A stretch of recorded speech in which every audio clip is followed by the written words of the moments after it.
start the session. So सबसे पहले मैं बात करना चाहूँगा appearance की. So I'll be very honest with you कि why I have chosen appearance to be the first flashing point of this presentation is because appearance is something which जो कि हमें सबसे पहले नजर आ रही होती.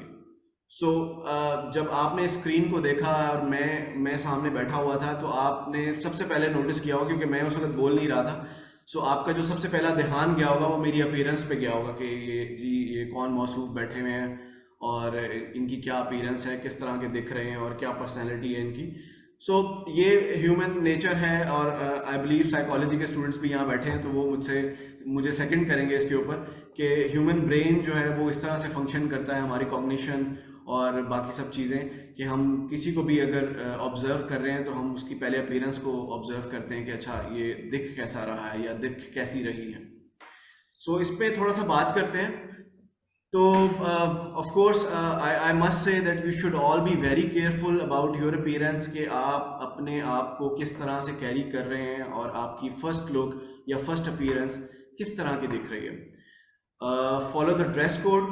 अच्छा, ड्रेस कोड की बात यह है कि हर जगह, हर इन्वायरमेंट, हर culture, every work place, every education institutes, वहाँ का अपना कुछ ड्रेस कोड होता है, यू नो, समटाइम्स अनसेड और sometimes very particular in the policies.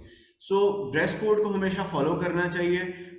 In fact in professional life भी आप अपने ड्रेस कोड को ज़रूर फॉलो करें, क्योंकि ये एक बहुत अच्छा इंप्रेशन दे रहे होते हैं about your dedication as a person. Body language builds better image. Yes, of course. I mean, if someone is standing in front of you like this in this posture or in a firm, you know, अगर उसकी body firm है और वो एक अच्छे posture में है आपके सामने, तो उसका image थोड़ा different build होगा as compared to someone जो कि किसी और, you know, angle में बैठा हुआ है और, you know, any other stuff जो कि जिसको आपको लगता है कि यार नहीं ये बॉडी लैंग्वेज में थोड़ा सा इशू है, ऐसा नहीं होना चाहिए. So I think body language also does matter a lot and this is part of that appearance thing. Character enhancement, of course जब आप अगर मैं अभी यहीं पे बैठा अपनी जैकेट उतार लूँ तो आई थिंक उससे एक इम्पैक्ट क्रिएट होगा, उससे एक फ़र्क ज़रूर आएगा आपके दिमाग पे.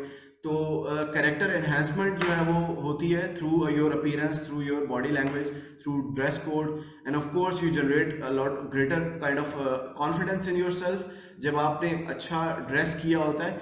एंड बाय अच्छा ड्रेस आई डजंट मीन कि आपको बहुत महंगे और यू नो ब्रांडेड चीज़ें पहनने की या कपड़े पहनने की ज़रूरत है. You just have to be very sensible about the dressing कि आप क्या चूज़ कर रहे हैं, क्या कलर्स आप पिक कर रहे हैं और किस जगह पे आप जा रहे हैं और उसके अप्रोप्रिएट आपने अपने आप को ड्रेस किया हुआ है. So if you look at ये जो नीचे मैंने पॉइंट्स दिए हैं कुछ, कि अगर एक बंदा जैकेट में है और विदाउट जैकेट है तो उसकी क्रेडिबिलिटी में फ़र्क पड़ता है. That's how human brain works. और इसी तरह अगर कोई फुल स्लीव्स किसी ने फोल्ड किए हुए हैं और किसी ने अगर अपने यू नो काफ्स बंद किए हुए हैं तो उसमें भी यू नो ये बड़ी माइन्यूट चीज़ें हैं but it does make impact.